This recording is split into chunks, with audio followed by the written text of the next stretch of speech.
시편의 많은 시들이 그렇듯이 오늘 읽은 이 시편 34편 역시 다윗이 지은 시입니다. 이것은 다윗의 신앙 고백이 담겨 있는 글인 것입니다. 하지만 이 말씀이 단순히 다윗의 개인적인 신앙 고백이라는 것에서 그치지 않고 오늘 우리의 고백이 될 수 있는 이유는 하나님이 다윗의 때뿐만이 아니라 오늘날도 우리의 하나님이 되시기 때문입니다. 하나님은 아브라함, 요셉, 모세, 다윗, 베드로, 바울의 하나님이셨을 뿐만 아니라 오늘날 우리의 하나님이시기도 합니다. 그렇게 오늘 읽은 이 다윗의 고백이 오늘 우리의 고백이 되길 원합니다. 오늘 읽은 말씀을 보면 다윗은 하나님을 우리의 보호자, 양육자로 고백하고 있다는 것을 확인할 수 있습니다. 하나님이 보호자, 양육자로서 하시는 일은 무엇일까요? 목자를 예로 들면 이에 대해 답하기 쉬울 것입니다. 목자란 어떤 일을 하는 존재입니까? 목자란 양을 위해 좋은 땅을 찾아 길을 인도하는 일을 합니다. 목자는 양들이 편히 먹고 쉴 수 있도록 양을 돌봅니다. 그리고 외부의 위협으로부터 양들을 보호합니다. 목숨의 위협을 무릅쓰면서까지, 심지어 목숨을 버리면서까지 양들을 구하기도 합니다. 주님이 우리에게 그렇게 하셨습니다. 주님은 우리를 죄의 심판으로부터 구원하시기 위해 십자가에서 목숨을 버리셨습니다. 양들을 위해 목숨을 버린 것입니다. 그리고 오늘날 성경과 성령을 통해 함께 하시면서 우리의 길을 인도하십니다. 우리가 길을 잃어 잘못된 길을 가지 않도록 하기 위해 교회와 말씀을 통해 우리를 인도하십니다. 시편 34편 등에서 다윗이 고백하는 하나님은 오늘날 우리가 보호자, 양육자, 목자로서 고백하는 하나님이신 것입니다. 그렇다면 주님은 구체적으로 어떤 분이시기에 그분 앞에서 우리가 주님은 나의 보호자, 양육자, 구원자라고 고백할 수 있는 것일까요? 하나님이 또 예수님이 어떤 분이시기에 우리의 부족함을 채워주는 목자가 되실 수 있을까요? 주님은 어떤 분이시기에 우리를 구원하시고 보호하실 수 있는 것일까요? 첫째, 하나님은 선하신 분이기에 우리를 구원하시고 보호하실 수 있습니다. 주님이 만약 선한 분이 아니고 악한 분이라면 우리는 그분을 구원자, 보호자로 따를 이유가 없습니다. 오히려 따라서는 안 될 것입니다. 왜냐하면 그분이 선한 분이 아니라면 우리를 선한 마음으로 인도하지도 보호하지도 않을 것이기 때문입니다. 결국 우리를 구원하지 않을 것입니다. 그분이 선하지 않고 악한 분이라면 우리를 보호하지 않으시고 방치하실 것입니다. 아니, 그냥 단순히 방치만 하면 다행일 것입니다. 우리를 악한 길로 가게 만들거나 혹은 악한 목적으로 악하게 우리를 이용할 것입니다. 마치 사탄이 우리에게 그렇게 하는 것처럼 말입니다. 하나님은 선한 분이 맞을까요? 혹시 선하지 않지는 않을까요? 우리 인간들처럼 혹은 그리스 신화에 나오는 신들처럼 선한 마음을 먹었다가 악한 마음도 먹었다가 하는 그런 분은 아닐까요? 혹시 우리가 하나님에 대해 잘못 알고 있는 것은 아닐까요? 주님은 선한 분이십니다. 성경이 이것을 증언하고 있습니다. 오늘 읽은 시편 34편 역시 우리에게 이 진리를 알려주고 있습니다. 오늘 읽은 34편 8절을 보면 확인할 수 있습니다. 너희는 여호와의 선하심을 맛보아 알지어다. 그에게 피하는 자는 복이 있도다. 이 말씀은 결국 하나님은 선한 분이시며 그렇게 그분에게 나아가는 자는 선하신 그분의 보호와 복을 받는다라는 것을 우리에게 알려주고 있습니다. 하나님은 우리를 선한 마음으로 대하시면서 우리를 보호하시고 복을 주십니다. 그렇게 우리는 하나님의 곁으로 나아가는 것입니다. 하나님은 우리를 엄히 다스리는 왕 같은 분이기도 하시지만 동시에 우리를 부모의 마음으로 돌보는 목자와 같은 분이기도 합니다. 그분은 사랑의 마음으로 우리를 돌보시는 목자이십니다. 이사야는 이사야 40장 11절에서 하나님을 다음과 같이 선포하였습니다. 그는 목자같이 양떼를 먹이시며 어린 양을 그 팔로 모아 품에 안으시며 젖먹이는 암컷들을 온순히 인도하시리로다. 왕 같은 모습으로 우리를 다스리시고 심판하시고 또 구원하시는 분이기도 하지만 어린 양을 그 팔로 모아 품에 안으시는 이러한 목자와 같은 분이기도 하신 것입니다. 이 말씀은 하나님이 양떼들을 사랑하며 마음을 다해 돌보는 목자 같은 분이라는 것을 말해주고 있습니다. 하나님은 우리를 마음을 다해 돌보시는 선한 목자 같은 분이라는 뜻입니다.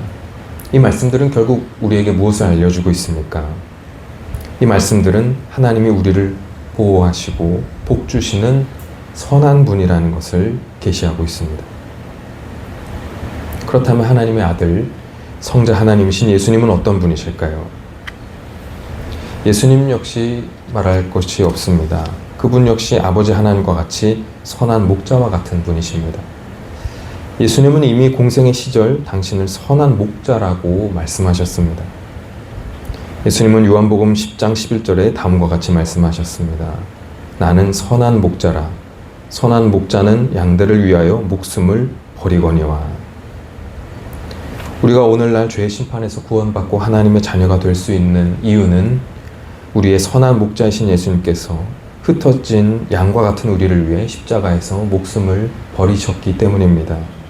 그 십자가 보혈의 은혜로 우리는 구원을 받은 것입니다. 주님이 우리를 위해 목숨을 버리셨던 까닭이 무엇입니까? 주님이 우리를 사랑하시는 선한 목자이시기 때문입니다. 그래서 양을 위해 목숨을 버리셨던 것입니다. 주님이 선한 목자가 아니라면 우리를 위해 목숨을 버리실 이유가 없습니다. 삭구는 양을 위해 목숨을 버리지 않습니다. 삭구는 애초에 양이 자신들의 것이 아니기에 양을 사랑하지 않기 때문입니다. 하지만 예수님은 참 목자이십니다. 그냥 목자가 아니라 양을 위해 목숨까지도 버리는 목자이십니다. 예수님은 그만큼 우리를 사랑으로 돌보시는 선한 목자이십니다. 요한복음 10장 12절에서 15절이 이를 알려줍니다. 삭구는 목자가 아니요 양도 제 양이 아니라 이리가 오는 것을 보면 양을 버리고 달아나나니 이리가 양을 물어가고 또 해치느니라. 달아나는 것은 그가 삭군인 까닭에 양을 돌보지 아니함이나 나는 선한 목자라. 나는 내 양을 알고 양도 나를 아는 것이 아버지께서 나를 아시고 내가 아버지를 아는 것 같으니 나는 양을 위하여 목숨을 버리노라.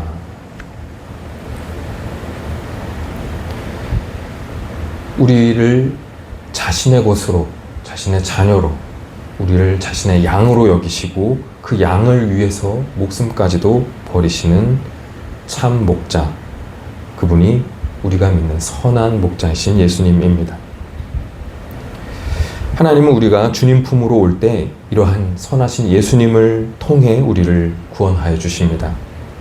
오늘 읽은 말씀 뒤에 나오는 22절의 말씀은 바로 이러한 구원의 예표라고 할 수 있습니다. 여호와께서 그의 종들의 영혼을 속량하시나니 그에게 피하는 자는 다 벌을 받지 아니하리로다.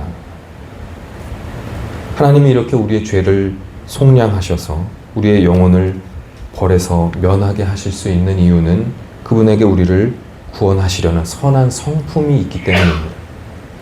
그분의 성품이 선하지 않다면 우리를 굳이 아들을 보내셔서까지 우리가 죄의 심판을 면하게 하실 이유가 없습니다. 그분은 선한 성품이 있는 분이십니다. 헬리나우에는 그의 책 춤추시는 하나님에서 다음과 같이 말했습니다. 믿음은 하나님이 선하신 분이며 하나님의 선하심이 반드시 승리한다는 깊은 확신이다. 그는 믿음이란 하나님의 선하심을 확신하는 것이라고 하였습니다. 그리고 그 선한 승리로 우리를 이끄실 수 있는 하나님의 능력을 확신하는 것이라고 말하였습니다. 우리는 우리의 피난처, 구원자이신 그분을 믿음으로써 그분의 선하심과 능력에 참여할 수 있습니다. 그분의 선하신 품에 피할 수 있고 안길 수 있습니다. 우리가 잘 아는 다윗의 시편 23편 마지막 절에 내 평생에 주님의 선하심과 인자하심이 반드시 나를 따를 것이라고 고백되어 있는 것을 보게 됩니다. 왜냐하면 하나님이 선한 마음으로 자신을 인도하실 것을 굳게 믿었기 때문입니다. 우리 역시 이 믿음을 가져야 합니다. 다윗의 피난처가 되어주셨던 하나님은 오늘날 우리의 피난처이십니다. 다윗의 목자가 되어주셨던 하나님은 오늘날 우리의 목자이십니다. 하나님은 우리를 사랑하십니다. 우리를 사랑하시는 하나님이 내가 너와 함께 있다 말씀하십니다. 우리는 이 선한 목자이신 주님을 믿어야 합니다. 그리고 예배와 말씀, 기도, 훈련, 교제를 통해 그분께 순종하며 그분의 인도를 따라가야 합니다. 그분의 품으로 나아갈 때 우리는 그 품 속에서 보호를 받고 더욱 큰 복을 누릴 수 있습니다. 그러므로 선한 목자이신 주님을 매일 믿고 매주 주님의 품으로 나아가는 우리가 되기를 소망합니다. 둘째, 하나님은 능력이 있으신 분이기에 우리를 구원하시고 보호하실 수 있습니다. 주님은 선하실 뿐만 아니라 우리의 부족함을 채워주실 능력이 있는 분입니다. 그렇게 우리가 그분을 보호자, 양육자, 구원자로서 믿고 따를 수 있습니다. 주님이 선하기만 하고 아무 능력이 없으신 분이라면 우리는 그분을 믿고 따를 수는 없습니다. 능력이 없는 신은 인간이 믿고 의지할 존재가 될 수 없습니다. 신이 우리를 바른 길로 인도할 능력이 없다면 그 신은 마음씨 좋은 치어리더 같은 존재일 수는 있어도 우리의 보호자, 양육자, 구원자가 될 수는 없습니다. 신이 능력이 없는 존재라고 가정할 때 파생되는 문제는 또 있습니다. 신이 만약 능력이 없다면 그 신은 정의를 바로 세울 수 없습니다. 더불어 악을 심판할 수도 악으로부터 우리를 보호할 수도 없습니다. 신이 악에게 대항하여 어떤 능력도 발휘하지 못하며 어떤 정의도 세우지 못한다면 그 신은 우리 인간보다 위대한 점이 그다지 많지 않다고 해도 과언이 아닐 것입니다. 그 신은 악에게 피해를 입고 지배당하는 우리를 옆에서 안타까운 마음으로 바라만 볼 뿐이기 때문입니다. 아니, 심지어 그 신조차 악에게 피해를 보거나 지배당하게 될 것이기 때문입니다. 그렇다면 우리가 믿는 하나님은 우리를 악에서 보호하는 능력, 정의를 바로 세울 만한 능력이 있는 분일까요? 우리를 보호하고 양육하고 구원할 능력이 있는 분일까요? 이에 대해서 성경은 무엇이라고 할까요? 먼저 오늘 읽은 시편 34편 9절은 하나님에 대해 이렇게 선포합니다. 너희 성도들아 여호와를 경외하라. 그를 경외하는 자에게는 부족함이 없도다. 하나님은 다윗을 경외해야 하는 분으로 고백하고 있습니다. 그러한 경외를 통해 부족함이 없게 된다고 고백하고 있습니다. 경외란 하나님의 권능에 대한 존경심과 두려움의 태도입니다. 하나님의 능력과 주권에 대한 공경심입니다. 즉 다윗은 이 말씀을 통해 하나님을 능력이 있으신 분으로 고백한 것입니다. 그리고 그렇게 경외할 때 주님이 우리에게 부족함 없게 만드시는 능력이 있으심을 고백하고 있습니다. 다윗은 이러한 권능의 하나님을 경외하면 하나님이 그에게 부족함이 없게 복을 주신다고 고백하였습니다. 그는 이뿐만 아니라 하나님이 자신을 악과 악의 위협으로부터 보호해 주신다고 고백하였습니다. 이 시편 34편은 다윗이 아비멜렉, 즉 아기스 앞에서 쫓겨난 후 지은 시로 알려져 있습니다. 다윗이 골리앗을 무찌르고 사울에게 인정받아서 군대 장교로서 계속 공을 세워나갈 때 백성들이 다윗을 점점 신뢰하고 좋아하게 되었습니다. 그런데 사울은 옆에서 그 모습을 보면서 시기하는 마음에 사로잡혔습니다. 결국은 다윗을 죽이려고까지 하였습니다. 결국 그런 사울의 살해 위협으로부터 다윗은 도망칠 수밖에 없었습니다. 당시 다윗은 자신을 시기하고 미워하는 사울에게 쫓기다가 결국 블레셋 땅으로까지 가게 됩니다. 그는 블레셋에 망명하는 모습으로 블레셋의 도시 가드의 왕 아기스에게 가게 됩니다. 이 가드는 다윗에 의해 골리앗 등 많은 군사와 재력을 잃은 지역입니다. 즉 다윗을 원수처럼 여기는 나라의 지역이라고 할 수 있습니다. 당시 그 땅의 왕 아기스의 신하들은 그렇게 자신들의 땅으로 온 다윗의 의도를 의심했습니다. 다윗이 아무리 사울에게 쫓기고 있다고 해도 그가 이스라엘을 배신하고 친 블레셋 사람으로 그렇게 쉽게 변화될 리가 없다고 생각하는 것입니다. 겉으로는 망명을 하지만 속으로는 여전히 이스라엘의 사람으로 있을 것이 아닌가, 그러한 저희가 있는 것 아닌가라는 의심을 하였던 것입니다. 그로 인해 다윗은 블레셋에게 했던 과거의 행적을 바탕으로 그들에게 보복을 당할 수도 있는 위험에까지 놓였습니다. 이대로 내가 붙잡히면 이들에게 어떤 일을 당하게 될지 모른다라는 생각을 하게 됐습니다. 그래서 다윗은 이 상황을 모면하기 위해 그들 앞에서 미친 사람으로 연기를 하였습니다. 나는 너희들이 생각하는 예전에 그런 능력이 있고 총명한 다윗이 아니야. 나는 지금 미쳐 있어. 너희들이 가지고 붙잡을 만한 가치가 있는 사람이 아니야 라는 표시를 한 것입니다. 그는 성문의 문짝을 긁으면서 침을 흘리는 연기를 하였습니다. 이 모습을 본 아기스는 다윗이 미쳤다고 생각하여서 그를 내쫓았고, 그로 인해 다윗은 목숨을 건질 수 있었습니다. 이렇게 미친 척함으로 그 위험을 빠져나온 다윗은 수치심에 휩싸일 수도 있었지만 그는 오히려 이렇게 된 것이 하나님의 인도의 능력 때문임을 고백하면서 하나님을 찬양하였습니다. 다윗은 하나님이 자신을 보호하시고 인도하셨음을 알았던 것입니다. 아기스와 그의 신하들은 다윗의 미친 모습을 보고 오히려 그를 붙잡아 놀이개로 삼으며 더한 수치를 겪게 할 수도 있었습니다. 골리앗을 죽게 하고 자신들의 군사들을 죽게 했던 과거의 일을 들먹이며 그를 죽였을 수도 있습니다. 하지만 하나님은 아기스의 마음에 혐오감을 넣어주셔서 다윗을 그들 곁에서 떼어놓게 하신 것입니다. 다윗은 그 과정이 하나님의 인도임을 알아차렸습니다. 이같이 선하신 하나님은 다윗을 악에서 구원하시기 위해 당신의 능력을 발휘하셨습니다. 다윗은 이러한 하나님의 능력을 경험하고 시편 34편으로 하나님의 성품과 능력을 고백하였습니다.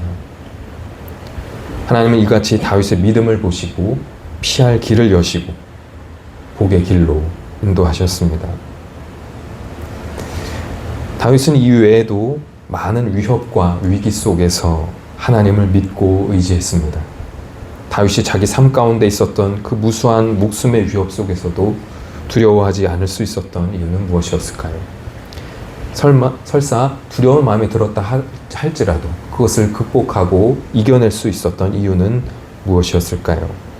양치기 시절 양을 노리고 덤비는 맹수에게 용감히 맞설 수 있었던 이유는 무엇이었을까요? 자신의 키보다 머리가 몇 개 더 있는 높이의 키를 가진 골리앗을 앞에 두고도 두려움을 떨치고 전투에 나갈 수 있었던 이유는 무엇이었을까요? 생사가 오가게 하는 블레셋과의 무수한 전투 속에서 담대함을 가지고 용맹하게 공을 세울 수 있었던 이유는 무엇이었을까요?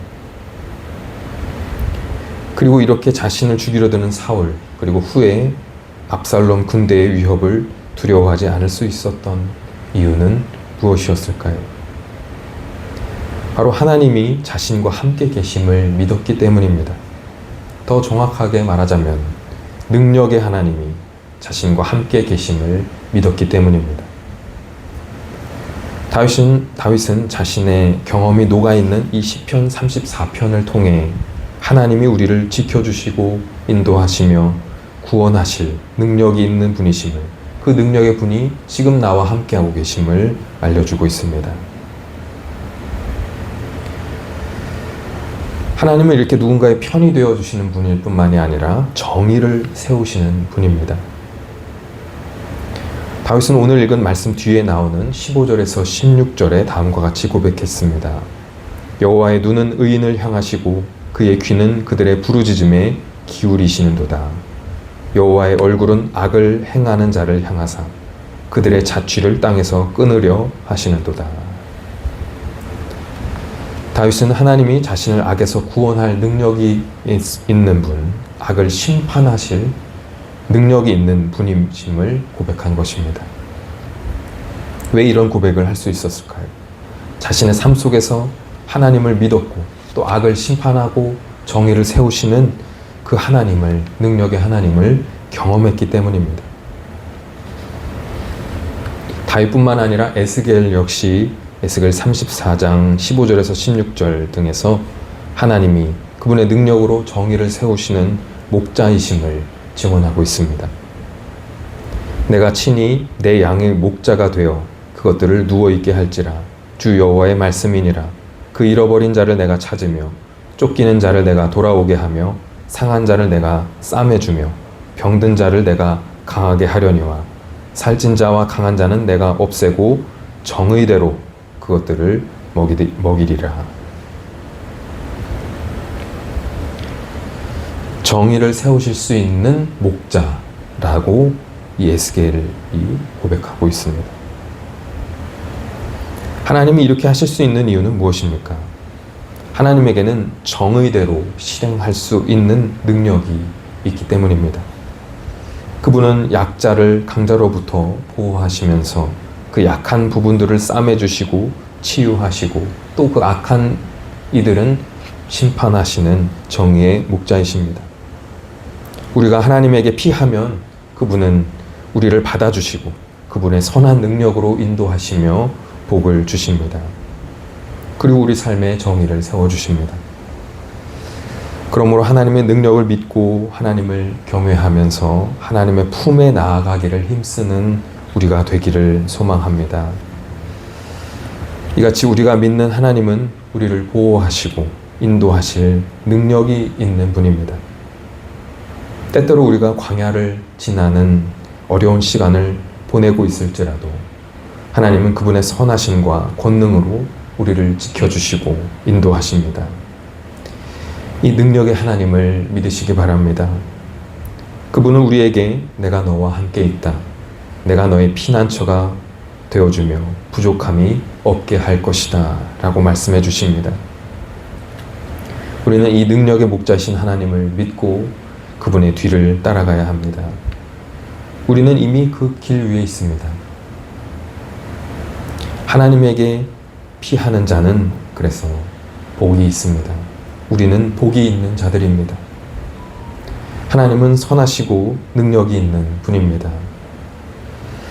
그러므로 성도 여러분, 하나님의 선하심을 믿으시기 바랍니다. 그분의 능력을 믿으시기 바랍니다.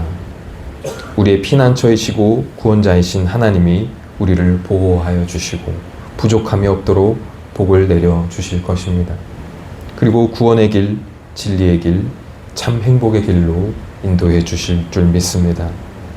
오늘 하루 그리고 이 한 주 선하시고 능력 많으신 하나님 아버지를 의지하여 그분과 동행하며 참 기쁨과 평안을 누리는 저와 여러분이 되기를 간절히 소망합니다.